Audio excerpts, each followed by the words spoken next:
পড়াশোনা যাদের বেশি, চিন্তাও যেন তাদেরই বেশি। কারণ তারা শুধু দেখে না, ভাবেও, বোঝে এবং অনেক কিছু নিয়েই ভাবে। আর সেই কারণেই হয়তো যুক্তরাষ্ট্রের কপালে চিন্তার ভাঁজ কখনোই মুছে যায় না। সম্প্রতি আমেরিকার প্রতিরক্ষা সংক্রান্ত গণমাধ্যম দি ওয়ার জোন এক চাঞ্চল্যকর তথ্য সামনে এনেছে।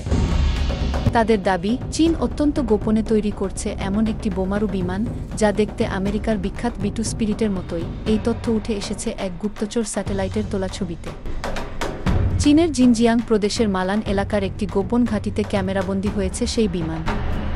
2025 সালের 14 মে মার্কিন গোয়েন্দা উপগ্রহ এই ছবি তোলে, যা পেন্টাগনের নজরে আসতেই উচ্চ পর্যায়ে হইচই পড়ে যায়। ছবিতে দেখা যায় প্রায় হুবহু B-2 স্পিরিটের মতো এক বিমান পরীক্ষা উড্ডয়নের জন্য প্রস্তুত। এতেই স্পষ্ট হয়ে ওঠে, চীন প্রযুক্তি চুরি করে নিজেদের যুদ্ধবিমান বানানোর চেষ্টা করছে, আর সেই প্রযুক্তি পাচারে যুক্ত ছিল এক ভারতীয় বংশোদ্ভূত প্রকৌশলী, নসির গোয়াদিয়া।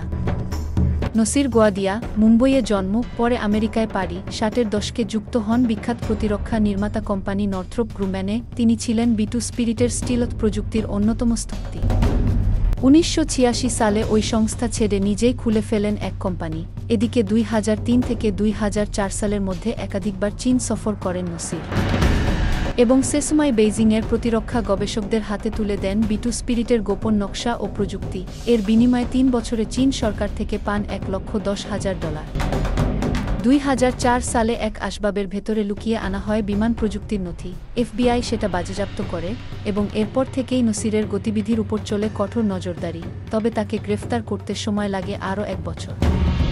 2005 সালের অক্টোবর মাসে অবশেষে তাকে গ্রেফতার করে FBI। যুদ্ধ, আধিপত্য, প্রযুক্তি, এই তিনেই ঘুরপাক খায় বিশ্ব রাজনীতি।